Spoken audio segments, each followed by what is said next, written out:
Our lives as individuals and as a nation have undoubtedly been altered by the recent global health crisis. As we adjust to a new way of being, where do we find the inspiration to once again renew our energies? We trace a cycle of life that begins from childhood, in games and sports, in rites of courtship and marriage, in transitions to an afterlife free from all pain and disease. All stages marked by the melding of tradition, skill, memory, and unity. Here is what we most need now: a renewal of our bodies, hearts, and spirits. This is Dayaw, our knowledge, our pride.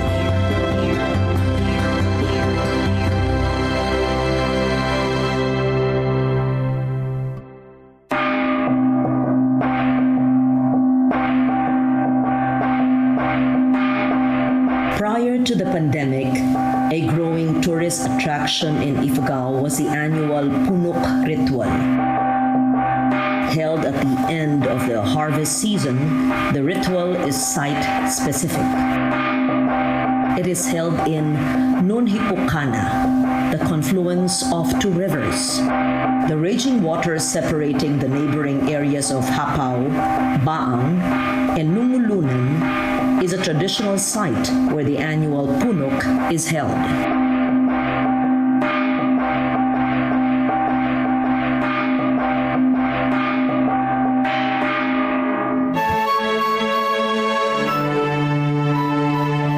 Confluence of waters, where the Punnuk is celebrated, is also the boundary between the neighboring villages.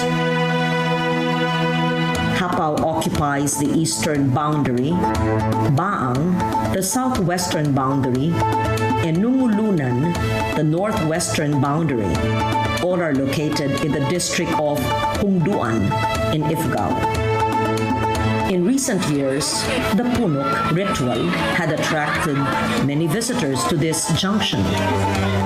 Unlike other commercial or religious festivals that have become regular tourist attractions, the Punnuk has no set date. A Punnuk is declared at the end of the harvest season in this area of Ifugao, usually in late July, and only after the appropriate auguries from ritual and agreement of all neighboring parties. Kahit kumat nga agyaman, kadagiti amin nga kapamilya mi nga nakisali.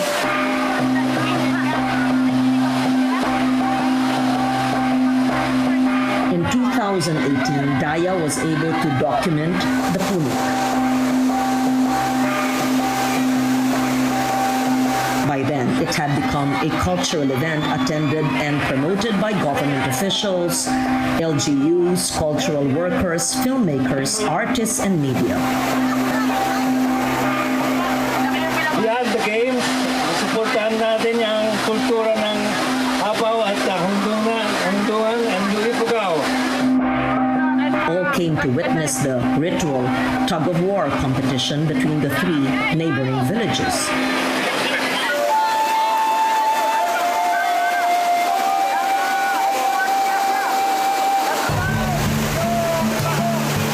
With a raging current of the Nunhipukana Junction as a playing field, the teams pushed and pulled in this competition.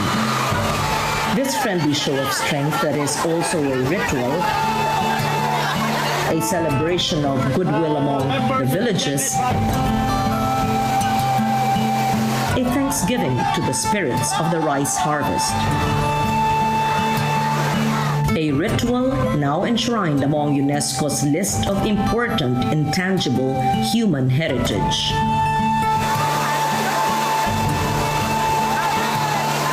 But to see the Punnuk as more than just a spectacle or a tourist attraction, we must first see it in context.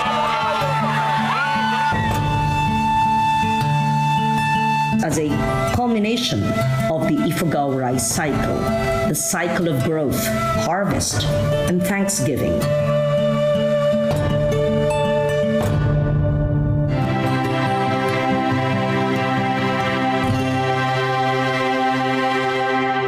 Susunod, sa schoolmates, pabor ka ba na ibaba ang minimum age of criminal liability sa bansa sa 10 taong gulang?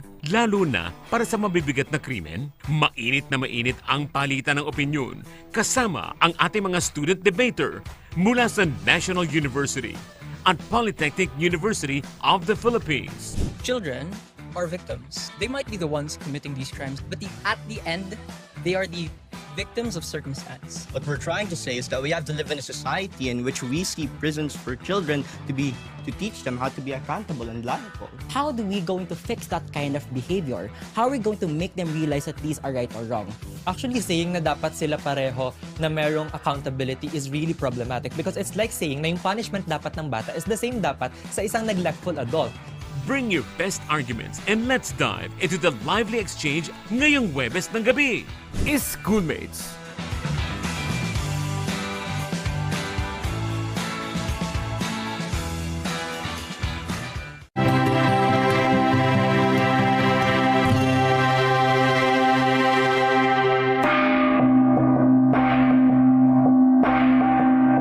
In traditional animist societies the world over, no ritual or festivity exists for its own sake. All are part of a continuous cycle. The ritual of the Punnuk is no different. Widely publicized as a Thanksgiving ritual at the end of the harvest, it does not exist in a vacuum, nor is it a newfangled spectacle created for tourism purposes. For as long as the people of Capao, Baang, and Nungulunan remember, the end of harvest season has been celebrated with Punnuk. To understand it fully is to understand the importance of the rice cycle and the payo, the terraces of the Ifugao.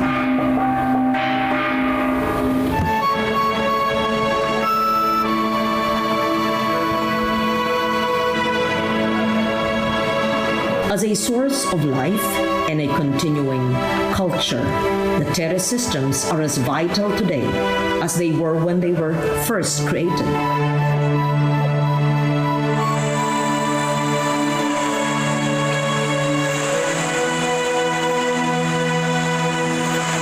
But when exactly were these first built?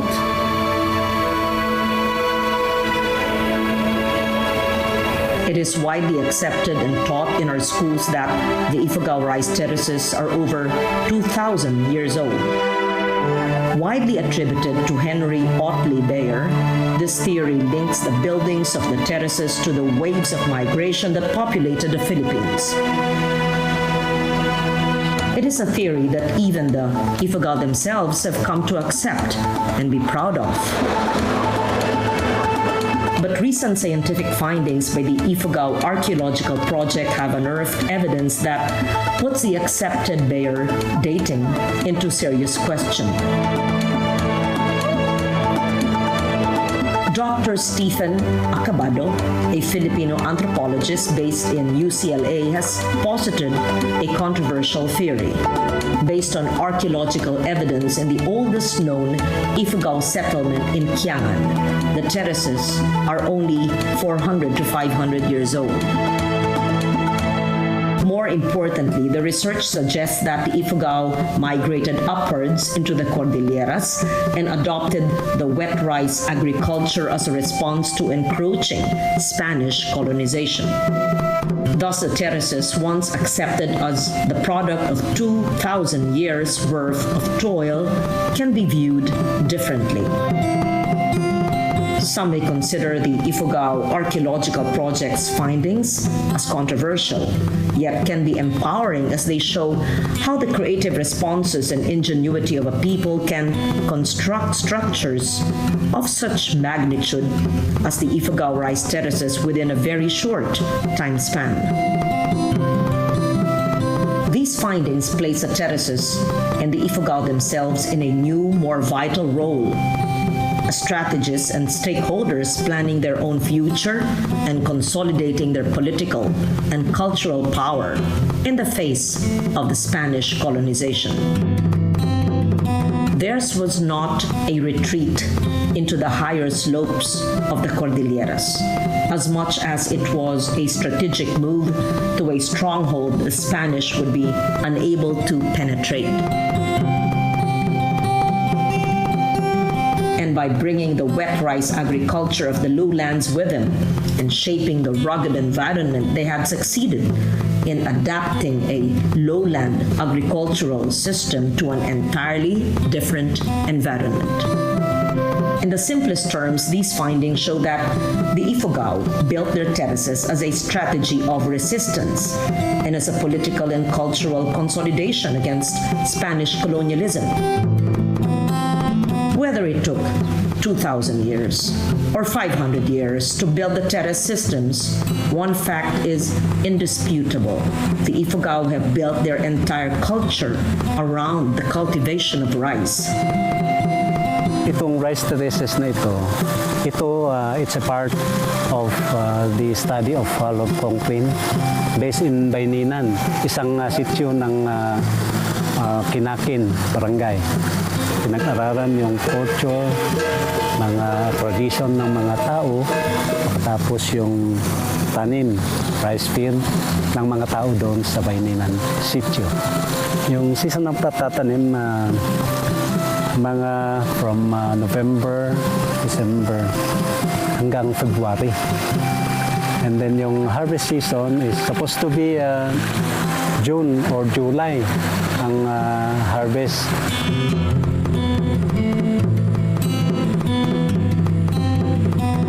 Ito yung mga natutunan namin sa mga ninuno namin, mga parents namin.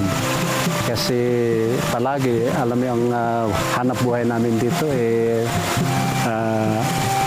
taniman lang na ganito. Kahit once a year, pero tinuturo sa amin paano mag-alaga, paano magtanim ng palay. It is evident in the feats of engineering that allow for stone walls and water irrigation that is so efficient even by modern standards, the conservation of natural resources that allow for a balanced environment.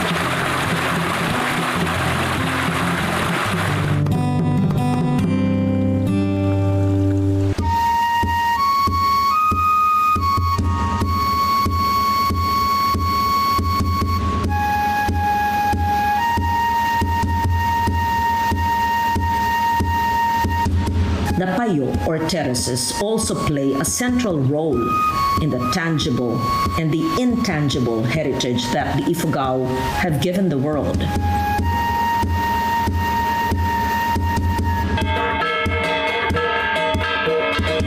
In objects, chants, and rites that accompany every stage from the planting to the harvesting, from ritual objects like the bulul, the guardians of the rice granary, to the commissioning of installation of the Hagabi prestige bench for the wealthiest of field owners. From chants like the hudhud recited during the harvest,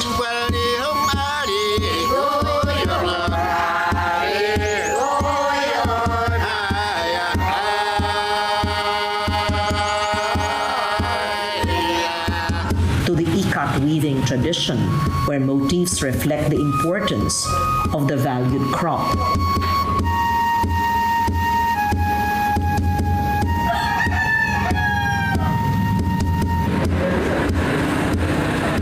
Rice and the terraces remain the central force in Ifugao life.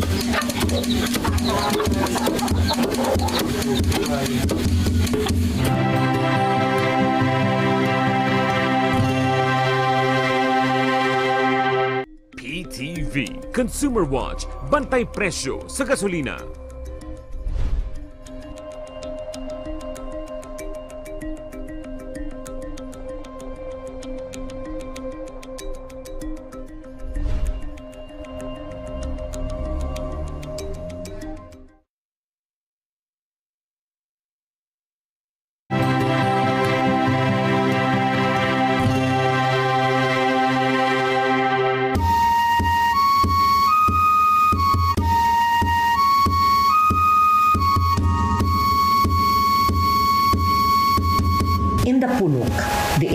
bodies that built and maintained the terraces now come together in a show of communal strength.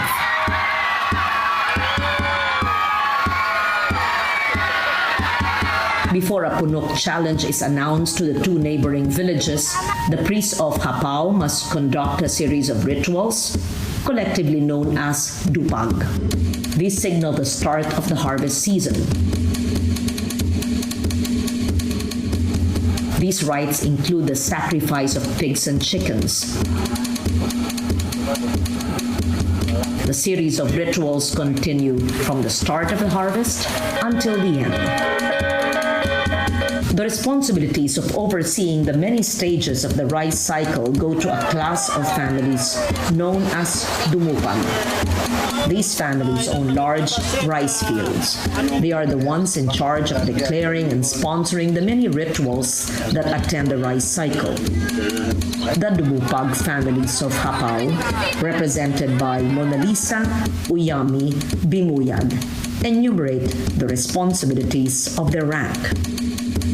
Ang role ng dumupag sa huwa is parang sila na yung magdi-declare na its harvest is over. We should have say thank you to our maknungan, to our God for the many blessings for this for our abundant harvest.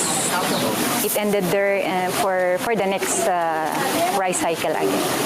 My feelings is parang very much blessed because based sa mga kwento nila for the history of it, yung pagkaalam ko, hindi naman pala basta-basta sabihin nila sa isa na, oh, ikaw na yung dumupag. Parang it's a blessing na binigay sa amin, so we should have to preserve it and we should have to transfer it for to the next generation. At the successful completion of the last dupag ritual, the Mumbaki will invite the neighboring villages to the Punnuk.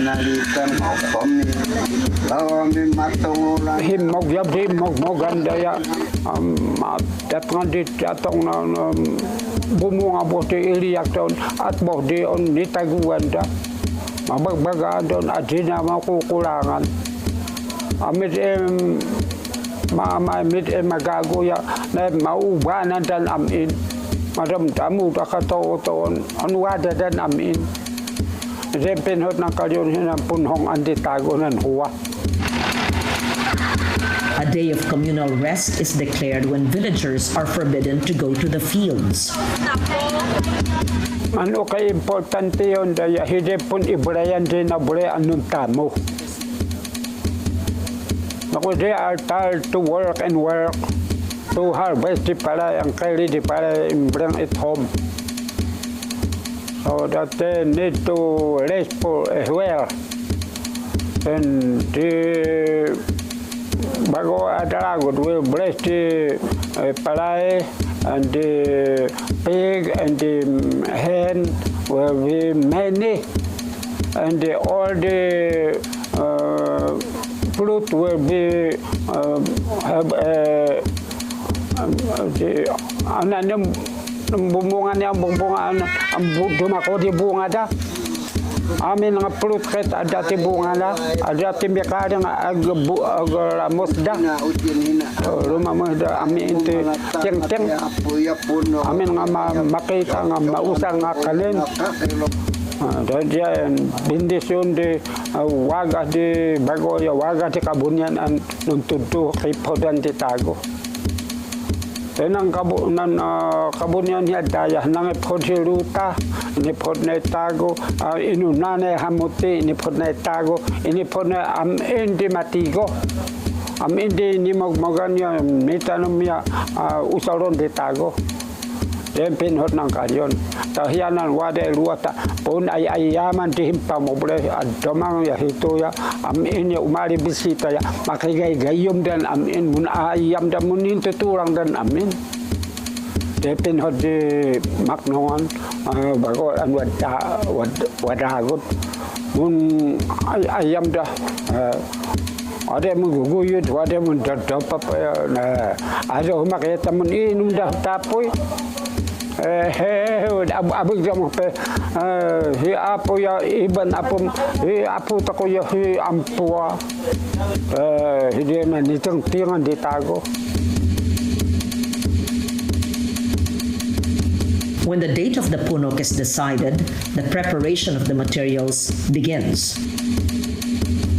First is a kinaag, a scarecrow-like human figure. The kinaag is assembled from bundled rice stalks left over from the harvest, decorated with the red leaves of the dongla plant. It is tightly reinforced with fiber binding so that it will withstand the ordeal of the Punnuk. The kinaag will be tied to the pakin. 3 to 5 meters long, this hooked sapling of the atoba tree serves as a rope that will be used by either side in the tug of war. The object of the competition is for one village to be able to pull the kinaag over the raging waters to their side. Ritual and craft come together to complete the challenge of the Punnuk.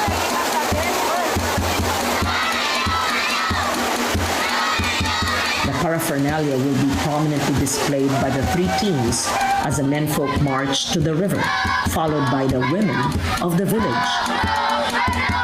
More than one kinaag is brought to the river just so there will be ready replacements in case one is torn in the ensuing tug of war.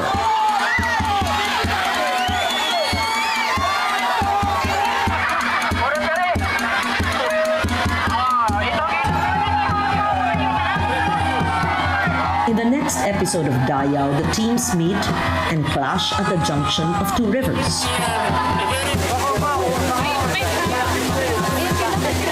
Once, only the villagers of Hapaw, Bagong, and Nungulunan were witness to the Punnuk. Now, a wider audience becomes the witness to the ritual.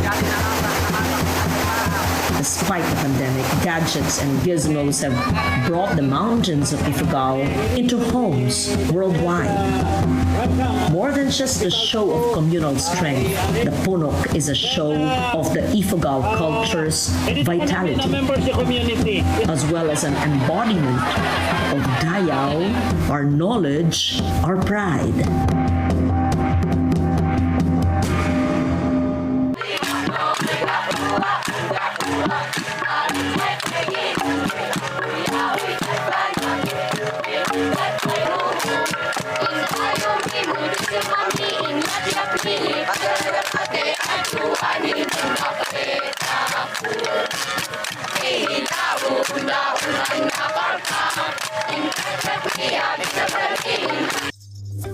Sa kanyang mga obra, masasalamin ang ating mayamang kultura. Ipagdiwang natin ang isang siglo ng katutubong sining ni Hadja Amina Api, manlilikha ng bayan at batikang manghahabi ng tawi-tawi.